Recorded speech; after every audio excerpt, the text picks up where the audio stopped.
Hello दोस्तों, आप सभी का आपके अपने चैनल डोरस्टेप एजुकेशन पॉइंट पर हार्दिक स्वागत है। उम्मीद है आप सब अच्छे होंगे। अगर आपने अभी तक इस चैनल को सब्सक्राइब नहीं किया तो इसे अभी सब्सक्राइब करें। आने वाली वीडियो को मिस ना करने के लिए बेल आइकन दबाएं। तो जो हम आज चैप्टर करने वाले हैं वो है 6th क्लास की पॉलिटी का लेसन नंबर 5, जिसका नाम है पंचायती राज। इसमें हम देखेंगे कि जो गाँव के स्तर पर जो लोग सरकारी चुनते हैं, जो भी अपना प्रतिनिधि चुनते हैं, वो किस तरह चुनते हैं और वो फैसले कैसे लेते हैं, तो इन सभी के बारे में हम डिस्कस करेंगे। तो उससे पहले कि हम सबसे पहले देखेंगे ये ग्राम सभा होती क्या है। ठीक है, अभी हरदास गांव की बात हो रही है, तो ये जो ग्राम सभा होती है इसको मेनली पंचायत के द्वारा शुरू किया जाता है। जो पंचायत प्रेसिडेंट होता है, मतलब कि वो गांव का जो सरपंच होता है, वो उस ग्राम सभा को शुरू करता है। और इसमें और कौन कौन उसके साथ होते हैं, वो पंच भी होते हैं। पंचायत में जो पंच होते हैं ना, जो गाँव के अलग अलग वार्ड से जो पंचों को चुना जाता है। तो यहाँ पर डिस्कशन हो रही थी कि ये जो रोड है इसको कैसे रिपेयर किया जाए, यहाँ पर जो हमारे गांव में वाटर की सप्लाई है इसको कैसे इम्प्रूव किया जाए, तो इन्हीं के बारे में अभी डिस्कस हो रही थी। तो अभी हम देखेंगे कि जो every village panchayat is divided into wards. तो हमने ये देखा कि हर गांव की जो पंचायत होती है उसको बांटा गया होता है, किसमें, वार्ड्स में बांटा गया होता है। और जो स्मॉलर एरियाज, मतलब कि जो स्मॉल एरियाज होते हैं उनको वार्ड्स में बांटा गया होता है हर गाँव को। और each ward elects a representative. और जो हर वार्ड होता है वो किसको चुनता है, एक पंच को चुनता है। All the member of the gram sabha also elect अ सरपंच। तो ग्राम सभा के जितने मेंबर होते हैं ना, जो कि 18 से अबव होते हैं, जिनको वोट देने का अधिकार होता है, तो वो क्या करते हैं, वो सरपंच को चुनते हैं, जिसको हम पंचायत प्रेसिडेंट कहते हैं। और ये जो वार्ड होता है, ward panch and the sarpanch form the gram panchayat. और ये जो वार्ड पंच हैं, ठीक है, पंच और जो सरपंच हैं, ठीक है, ये ग्राम पंचायत का गठन करते हैं। और ये जो ग्राम पंचायत है, ठीक है, ये मेनली कितने सालों के लिए चुनी जाती है, ये 5 सालों के लिए चुनी जाती है। और जो ग्राम पंचायत है हैज़ अ सेक्रेटरी। इस ग्राम पंचायत का वेरी इंपॉर्टेंट है, ये बहुत बारे क्वेश्चन पूछा जाता है। जितनी बातें मैं आपको बताता हूँ ये सभी वेरी इंपॉर्टेंट है। अगर आपको कुछ समझ ना आया करे तो आप इस चैप्टर को या फिर इस वीडियो को दोबारा देख लिया करिए। अब ऐसा नहीं है कि आपको सारी चीज़ें, अगर आप ये पहली बार सुन रहे हैं तो आपको एकदम से सारी चीज़ें समझ आ जाएंगी। फिर भी कोशिश है कि आपको दूसरी बार ये वीडियो देखने की ज़रूरत ना पड़े। तो ये जो ग्राम पंचायत होती है हैज़ अ सेक्रेटरी, यहाँ का एक सचिव होता है ग्राम पंचायत का, who is also the secretary of the gram sabha. ये ग्राम सभा का भी सेक्रेटरी होता है। पर आपने ये बात याद रखनी है, जो ग्राम सभा या ग्राम पंचायत होती है, ठीक है, इन लोगों को तो लोग चुनते हैं, पर ये जो सेक्रेटरी होता है, ठीक है, इसको सरकार के द्वारा चुना जाता है। यहाँ पर लिखा है this person is not an elected person. इसको निर्वाचित नहीं किया जाता है, इसका निर्वाचन नहीं होता, इसको सरकार द्वारा इसका जो अपॉइंटमेंट है वो सरकार द्वारा किया जाता है। Secretary is responsible for calling the meeting. तो यहाँ पर जितनी भी मीटिंग होती है इसको कौन कंडक्ट करवाता है, ये सभी सेक्रेटरी द्वारा, जो सचिव होता है उसके द्वारा कंडक्ट करवाया जाता है। और ये जो रिकॉर्ड्स है इन सभी मीटिंग्स का, जो बातें वहाँ पर हुई, इन सभी का जो रिकॉर्ड रखने का काम होता है वो भी मेन सेक्रेटरी का ही होता है। तो यहाँ पर इनकी मीटिंग शुरू होती है। तो यहाँ पर बात हो रही है कि हमारे गाँव में पानी की बहुत कमी है, यहाँ पर महिलाओं को बहुत दूर दूर तक 3 किलोमीटर 4 किलोमीटर तक पानी के लिए जाना पड़ता है। तो कईयों ने कहा कि चलो ठीक है, हम कुएं खुदवा देते हैं, साफ़ करवा देते हैं, जो हैंडपम्प का जो पानी आ रहा है अभी सब कुछ सही करवा देते हैं। तो वहाँ पर कोई समझदार आदमी था, तो उसने कहा कि ये तो शॉर्ट टर्म्स की बातें हैं, हमें कोई लॉन्ग टर्म का कोई काम सोचना पड़ेगा। तो एक ने सजेशन दिया कि हम यहाँ पर वाटर सेविंग का भी बहुत सारा काम कर सकते हैं। तो उसने कुछ वे बताए, तो उन्होंने सोचा कि चलो ठीक है। फिर उन्होंने पूछा कि पैसे कितने लगेंगे, कितनी इस पर हमें पैसा लगाना पड़ेगा। तो ये सभी वहाँ पर बातें डिस्कस हो रही थी ग्राम सभा में। तो अगले दिन क्या होता है, अगला जो उनका एजेंडा होता है कि हमें और कौन सी बात करनी है। तो ग्राम सभा में एक बात बताई गई कि जितने भी लोग थे उनकी जो लिस्ट थी कि जो कि बीपीएल आपको पता है ना, below the poverty line. Below the poverty line जो लोग होते हैं, जो गरीबी रेखा से नीचे होते हैं, उनको सरकार की तरफ से क्या मिलता है, बेनिफिट मिलता है। तो इसको ग्राम सभा के द्वारा अप्रूव किया जाता है। अब इसमें आपको ग्राम सभा में पता है, ग्राम सभा में लोग होते हैं, ठीक है, तो वो लोगों के द्वारा ही किया जाता है। ग्राम सभा के जो मेंबर होते हैं, तो यहाँ पर क्या किया जाता है, तो यहाँ पर जो नाम था लोगों का वो बोला जा रहा था। तो एक नटवर, यहाँ पर लोग आपस में बातें कर रहे थे।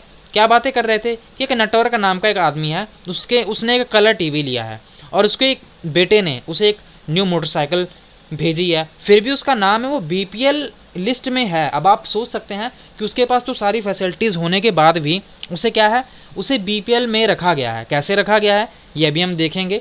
तो एक यहाँ पर सूरजमल है, ठीक है। Surajmal matters to the person sitting next to him. जो सूरजमल नाम का एक आदमी है, ये कुछ बड़बड़ा रहा है, एक उसके साथ में ही आदमी बैठा हुआ है। उसे क्या कह रहा है कि सरोज सेज, कि सरोज, तो ये क्या बोल रहा था, ये बोल रहा था कि यार उसका नाम कैसे आ गया, उसके वो तो इतना अमीर है, उसका जो नाम है उस बिलो द पॉवर्टी लाइन वाली लिस्ट में नाम आ कैसे गया। तो यहाँ पर एक सरोज नाम की औरत है, महिला है, वो सुखी बाई से कहती है कि जो बिरजू का नाम है, ठीक है। अब ये दूसरी डिस्कशन शुरू हो गई, ये आपस में हो रही है, ये ग्राम सभा के इनके जो पंचायत होती है, ठीक है, जो पंचायत के मेंबर हैं उनके सामने नहीं हो रही, ये ग्राम सभा में अभी लोग आपस में ही बातें कर रहे हैं, जैसे हम क्लास में या फिर कहीं भी आपस में बातें कर रहे होते हैं ना, दूसरों को पता नहीं लगने देते। तो ये ऐसे बातें हो रही हैं कि यार ये जो बिरजू है इसके पास इतनी सारी ज़मीन है, this list should be have only poor people, कि ये जो बिरजू नाम का आदमी है इसके पास तो इतनी सारी ज़मीन है, फिर भी इसका नाम, ये जो है लिस्ट है इसमें सिर्फ गरीब आदमियों का ही नाम होता है, तो उसका नाम कैसे आ गया। And Om Prakash is a landless labour, एक ओम प्रकाश नाम का एक और आदमी है, तो वो क्या है, वो एक लेबरर है, क्या है, मजदूर है, उसके पास बिल्कुल भी ज़मीन नहीं है, ठीक है। उसके घर में खाने के लिए भी बड़ी मुश्किल से रोटी जुड़ती है और उसका नाम उस लिस्ट में नहीं है। अब आप सोच सकते हैं कि जो बीपीएल वाली लिस्ट थी उसमें उसका नाम नहीं था। तो ये Natwar, you know the both Natwar and Birju, ये जो नटवर और बिरजू थे ये दोनों अमीर थे ना, ये अमीर चंद नाम का एक और आदमी है, ये इसके दोस्त थे। अब ये अमीर चंद था, ये एक लैंड ओनर था, ठीक है, ये अर्लियर जमींदार था, लैंड ओनर था, जिसके पास अभी भी कंट्रोल था बहुत सारी ज़मीनों पर, ठीक है। तो इसके पास पावर थी, तो इन पावर की वजह से ये जो अमीर लोग थे उनका नाम भी इस सरकारी सूची में आ गया था कि आपको सरकारी सुविधाओं का लाभ मिलेगा। तो आप अब सोच सकते हैं कि कितनी ये डिस्क्रिमिनेशन वाली बात है। तो यहाँ पर सरपंच था जो ये सभी देख रहा था, ये सभी जो विस्पर कर रहे थे, लोग फुसफुसा कर जो बातें कर रहे थे, तो ये सभी नोटिस कर रहा था कि ये हो क्या रहा है। तो फिर वहाँ पर कोई कुछ कह नहीं पा रहा था, बस कह रहे थे कि हाँ अभी तुम खड़े हो जाओ, तुम बता दो कि ये बात है। तो सरोज ने सूरजमल को कहा कि तुम पूछो, सूरजमल से उनसे पूछो, सूरजमल को कहा कि तुम पूछो पंच से, जो कि हमारा सरपंच है, कि जो नटवर लाल और बिरजू के बारे में। बट वो सभी चुप थे, कोई बोल नहीं रहा था। जो अमीर चंद था वो भी ग्राम सभा में ही बैठा हुआ था और सभी को देख रहा था। वो अमीर चंद, आपको पता है, अमीर चंद की वजह से ही उन दोनों को, जो अमीर लोग थे, उनको फैसिलिटीज़ मिल रही थी। तो सरोज खड़ी हो गई, ठीक है, सरोज महिला थी, उसने हिम्मत दिखाई और खड़ी हो गई। तो उसने कहा, उन्होंने उन दोनों की बात नहीं की, उन्होंने बस इतना कहा कि जो ओम प्रकाश है इसका नाम क्यों नहीं है बीपीएल लिस्ट में, बिलो पॉवर्टी लाइन जो लिस्ट है, गरीबी रेखा के जो नीचे वाले लोग रहते हैं, उसमें जो ओम प्रकाश है उसका नाम क्यों नहीं है। तो अदर्स जो और दूसरे लोग थे वो भी एग्री कर गए कि हाँ भी बिल्कुल सही बात है, उसके घर तो रोटी बड़ी मुश्किल से जुड़ती है, तो वो इतना गरीब आदमी है, तो उसके घर में उसका ये नाम क्यों नहीं है। तो सरपंच था, उसने कहा हाँ भी बात तो सही है। तो उसने भी पूछा, ठीक है, उसका नाम कैसे मिस हो गया, कि उसका जो नाम है उस लिस्ट में क्यों नहीं है। फिर उसने उस आदमी को, उस पर्सन को पूछा, उस व्यक्ति को पूछा कि किसने सर्वे किया था ये। तो फिर उस ओम प्रकाश हाउस का, तो फिर उसने कहा कि जब मैंने ओम प्रकाश के हाउस का जब मैंने सर्वे किया तो उसका हाउस तो बंद था, वहाँ पर कोई था नहीं, वो शायद किसी काम के लिए गया हुआ था। तो फिर सरपंच ने इंस्ट्रक्शन दी कि जाओ भी तुम उसको दोबारा देखना, अगर उसकी इनकम कम है तो उसको भी लाभ है ये सरकारी स्कीम का, उसका जो वीपीएल का, तो उसका नाम उसमें आ जाना चाहिए। तो उसने कहा ठीक है। तो अब आप समझ पा रहे होंगे कि हाँ अभी ये कैसा, ये मेनली इन्होंने सच्चाई दिखाई हुई है इंडियन सिस्टम की। और ये जो ग्राम सभा है is a key factor in making the gram panchayat play its role and be responsible. तो ये जो ग्राम सभा है क्या कर रहा है, अगर आप इसी सिचुएशन को इस बात से थोड़ा सा रिलेट करके देखेंगे कि अगर ये ग्राम सभा ना होती, फिर इसका मतलब तो यही था कि अमीर लोग सुविधाएं का जो फ़ायदा है वो लेते जाएंगे, गरीब लोग ले नहीं पाएंगे। तो फिर सरकार के होने का फ़ायदा क्या है, सरकार के होने का कोई फ़ायदा नहीं ना। फिर जिनको ज़रूरत है उनको अगर बेनिफिट ना हो, तो यहाँ पर वही बात बताई हुई है कि जो ग्राम सभा होती है इनके सामने जो सारे प्लान्स होते हैं पंचायत के वो रखे जाते हैं, इन प्लान्स को इम्प्लीमेंट कैसे करना है ये बताया जाता है, और फिर ग्राम सभा उनको बताती है कि हाँ भी अप्रूव करना है कि नहीं करना है। अब ग्राम सभा को जब लगता है कि ये जो पंचायत है ये गलत काम कर रही है, या फिर मिस यूजिंग मनी, कि ये इस पैसे का जो गलत इस्तेमाल है वो किया जा रहा है, या फिर किसी फेवरिंग सर्टेन पीपल, जैसे कि यहाँ पर फेवर किया जा रहा था ना, यहाँ पर 2 पर्सन थे उनका फेवर किया जा रहा था, तो उन्होंने ये जो ग्राम सभा होती है इन कामों को करने से रोकती है। ये बहुत ही इंपॉर्टेंट रोल, महत्वपूर्ण रोल प्ले करती है कि ये आंख रखी जा सके किन पे, जो ये इलेक्टेटिव रिप्रेजेंटेटिव्स हैं, जो कि जिन प्रतिनिधियों का निर्वाचित किया गया है, जो कैंडिडेट्स हैं जिनको चुना गया है, कि उन पर आंखें रखी जा सके कि ये कोई गलत काम तो नहीं कर रहे, तो इन पर एक स्ट्रिक्ट लगाया जा सके, रिस्ट्रिक्शन लगाई जा सके कि ये जो मनी का, जो पैसे का जो मिसयूज़ है वो ना कर सकें। तो ये बात यहाँ पर कही गई थी मेन। अब आ गया मेन ग्राम पंचायत की बात। पहले हमने देखा ग्राम सभा की। अब ये gram panchayat meet regularly and one of its main task to implement development programme. तो ये जो ग्राम पंचायत का मेन काम क्या होता है कि ये जो डेवलपमेंट विकास वाले प्रोग्राम होते हैं ना, इनको इम्प्लीमेंट करना होता है, इनको लागू करना होता है। किसके, जितने भी गांव इनके अंडर आते हैं ना, all villages that come under it, कि जितने भी गांव इनके नीचे आते हैं उनमें जितने भी वो सरकार द्वारा या फिर इनके द्वारा जो भी चलाया जाता है, कोई भी इन्होंने कोई स्कीम है सरकारी, अगर उसको इम्प्लीमेंट करना है तो इनके द्वारा ही किया जाएगा वो। As you have seen the work of gram panchayat has to be approved by the gram sabha. तो आपने अभी पढ़ के पहले देख ही चुके कि ये जो ग्राम सभा का जो काम था, इसको किसके द्वारा अप्रूव होना चाहिए, जो ग्राम पंचायत का जो भी नियम होगा, जो भी इनके जो प्रोग्राम्स होंगे, इनको अप्रूवल मिलना चाहिए किनके द्वारा, ग्राम सभा के द्वारा। क्योंकि ग्राम सभा ही तो उनके जो पावर्स हैं उन पे चेक रखता है कि आप कोई गलत काम तो नहीं कर रहे।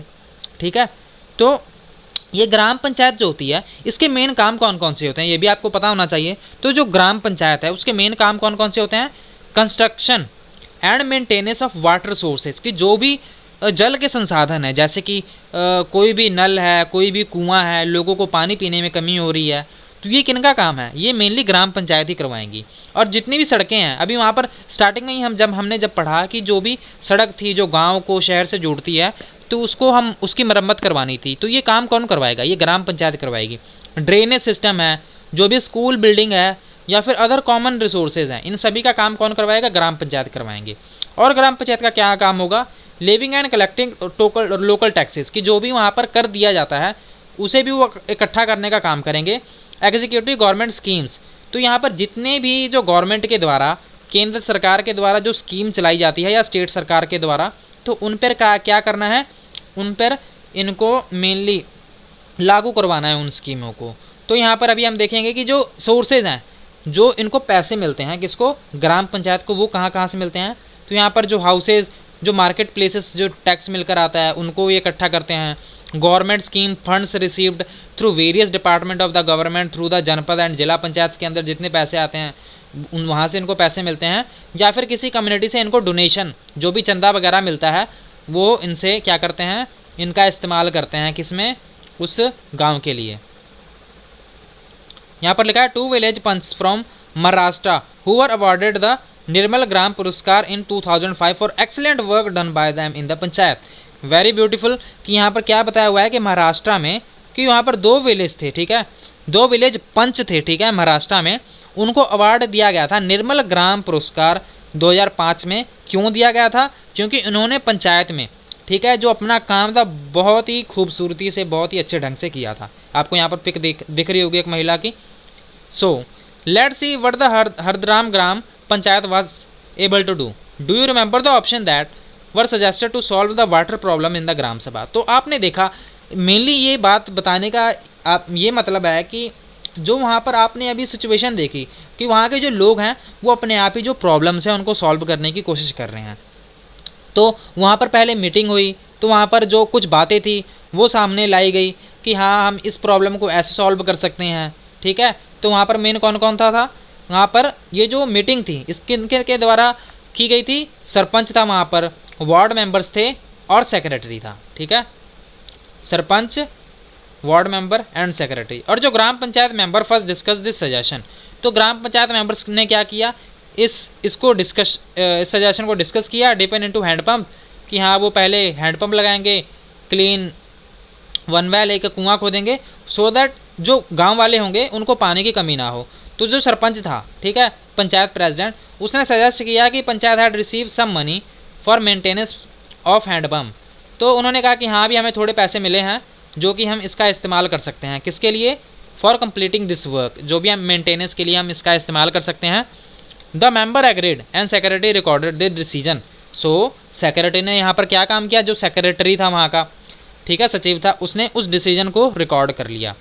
So the member went on the discuss the option for long term solution. तो हमने ये भी फर्स्ट लाइन में ही पढ़ा था कि ये जो बात कर रहे थे कि हाँ हम कुआं खोद देते हैं, ये हैंडपम्प की हम रिपेयर कर देते हैं, तो ये क्या है, ये एक शॉर्ट टर्म की बात है, ठीक है। लॉन्ग टर्म में उन्हें बहुत ही फिर भी हानि उठानी पड़ेगी, क्योंकि ये जो ग्राउंड वाटर है वो फिर भी तो घटता ही जा रहा है। तो इन्होंने क्या किया, उन्होंने एक लॉन्ग टर्म एक डिसीजन था कि some panch ask whether the watershed programme, जो वाटरशेड प्रोग्राम है, ठीक है, पानी सेव करने वाला, जिससे कि उनको पानी की कमी ना हो, कि ये substantial difference to water level, कि ये क्या पर्याप्त है जो भी वाटर लेवल है उसको मेंटेन करने में। और लॉट ऑफ डिस्कशन फॉलोड, कि वहाँ पर बहुत सारी डिस्कशन हुई और लास्ट में ये फैसला लिया गया ग्राम पंचायत के द्वारा कि हम ब्लॉक डेवलपमेंट ऑफिसर के पास जाएंगे और वहाँ पर इससे जितनी भी संबंधित जो भी जानकारियाँ होगी उसको हम इकट्ठा करेंगे। अब यहाँ पर आ गया 3 लेवल्स ऑफ पंचायत। पंचायत के भी 3 लेवल होते हैं, जो स्टेट गवर्नमेंट थी उसके भी 3 लेवल होते हैं, ठीक है। तो हमने वो भी पढ़ा था प्रीवियस चैप्टर्स में। After reading about what happened in the gram sabha, अब आपको पता है कि ग्राम सभा में क्या क्या बातें हुई, उन्होंने कैसे डिसीजन लिया, उनको पैसे कैसे कितने पैसे आएंगे, कैसे आएंगे, ये सभी हमने देखा। तो जो gram panchayat in Hardas village, you can understand that the panchayat raj system is a process, कि जो पंचायत राज सिस्टम है ये क्या है, ये एक प्रक्रिया है। किसकी प्रक्रिया है, थ्रू विच पीपल पार्टिसिपेट, जो लोग हैं वो सीधा पार्टिसिपेट कर सकते हैं इन देयर ओन गवर्नमेंट, ठीक है, अपनी सरकार में ही, ठीक है, वो क्या कर सकते हैं, भागीदारी अपनी दिखा सकते हैं। और in rural areas the gram panchayat is a first tier or level of, तो रूरल एरियाज में जो ग्राम पंचायत क्या होती है, first tier level of democratic government, ठीक है। ये क्या है, ये जो फर्स्ट पार्ट होता है इसका, जो फर्स्ट टीयर होता है, फर्स्ट लेवल होता है, वो ग्राम पंचायत का होता है। उसके बाद कौन आता है, the panch and the gram panchayat are answerable to the gram sabha.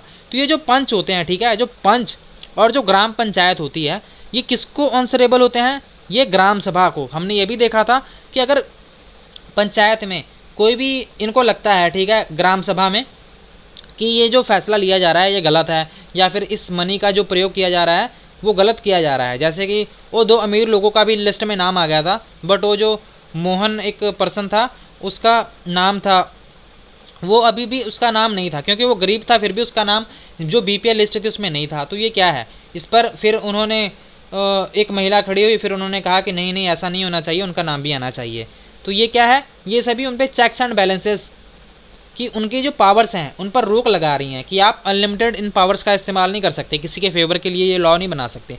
तो मेनली आपको इन अभी तक इस चैप्टर में क्या समझ आया कि अगर मान लीजिए कि अगर आपको कोई काम करवाना है गाँव का, ठीक है, तो आपके गांव में पानी नहीं आ रहा, तो आप क्या करोगे, आप क्या प्राइम मिनिस्टर के पास जाओगे, अगर आप क्या फिर आप सीएम जो वहाँ का चीफ मिनिस्टर होगा, तो आप क्या चीफ मिनिस्टर के पास जाओगे कि हमारे गांव में पानी नहीं आ रहा, तो वो क्या कहेंगे कि नहीं नहीं बेटा, भी जो भी है हमारा, तो हमारे तो और भी काम है, हमें इंटरनेशनल मामले देखने हैं, हमें स्टेट लेवल पर काम करना है।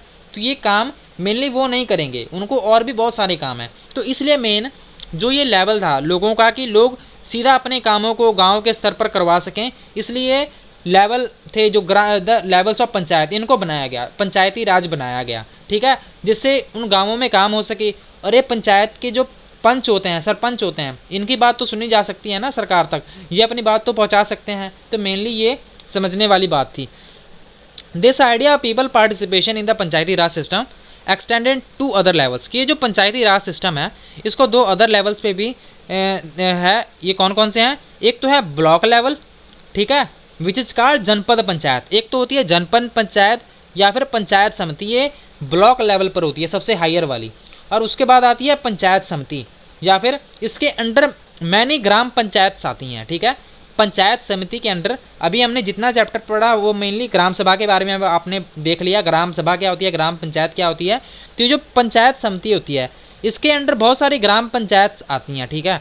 और ये अबव द पंचायत समिति इज द डिस्ट्रिक्ट पंचायत, और इस पंचायत समिति के ऊपर कौन आता है, जिला परिषद। कौन आता है, जिला परिषद आता है, जिसे हम डिस्ट्रिक्ट पंचायत कहते हैं। द जिला परिषद एक्चुअली मेक्स डेवलपमेंट प्लान्स, और ये जिला परिषद है, ठीक है, ये सबसे ऊपर है। तो ये क्या करती है, ये मेनली नियम कानून बनाते हैं, किसके लिए, कि ये जितने भी हम बना रहे हैं इसको अच्छी तरह से इम्प्लीमेंट किनके द्वारा किया जाएगा, ग्राम पंचायत के द्वारा इम्प्लीमेंट किया जाएगा। और with the help of panchayat samiti. ये पंचायत समिति क्या होती हैं? It also regulate the money distribution among all the gram panchayat. तो ये जो पंचायत समितिज होती हैं ये क्या करती हैं? रेगुलेट्स द मनी डिस्ट्रीब्यूशन, जो भी पैसे आते हैं इनको अच्छे ढंग से बांट देती हैं, ठीक है, लोग इनमें ग्राम पंचायत में, तो उस मनी का जो इस्तेमाल है, यूज़ है, वो अच्छे ढंग से किया जा सके। Within the guidelines given in the constitution each state in the country has its own laws with regard to panchayat. तो गाइडलाइन जो सरकार के द्वारा दी जाती है, या फिर जो कॉन्स्टिट्यूशन मेनली इसके द्वारा जो गाइडलाइंस दी जाती है, तो इसके हिसाब से हर जगह क्या जो है countries had its own laws with regards to panchayat वहाँ पर होनी चाहिए। तो this idea to provide more and more space for people to participate and raise their voice. तो इससे क्या हो रहा है कि इससे जो लोग हैं वो अपनी आवाज़ को बहुत ही अच्छे ढंग से उठा सकते हैं। तो यहाँ पर हमने एक बार और देख लेते हैं कि one is the block level. एक ब्लॉक लेवल होता है जिसे हम जनपद पंचायत कहते हैं या फिर पंचायत समिति कहते हैं, ठीक है। और पंचायत समिति हैज़ मैनी ग्राम पंचायत। पंचायत समिति के अंदर बहुत सारी ग्राम पंचायत आती हैं। और अबव द पंचायत समिति, इस पंचायत समिति के ऊपर कौन आता है? डिस्ट्रिक्ट पंचायत या जिला परिषद आती है, ठीक है। तो ये था हमारा आज का चैप्टर। उम्मीद है आपको बहुत कुछ सीखने को मिला होगा और आपको बहुत कुछ जानने को मिला होगा। आपकी अंडरस्टैंडिंग में भी बहुत ही ज़्यादा एक्सटेंशन हुआ होगा। आप हमें कमेंट करके ज़रूर बताएं आपको ये लेसन कैसा लगा, और आपको अगर कुछ समझ ना आया हो तो आप वो भी हमें पूछ सकते हैं। Thank you so much for watching. God bless you all. अगर आपने अभी तक इस चैनल को सब्सक्राइब नहीं किया तो इसे अभी सब्सक्राइब करें।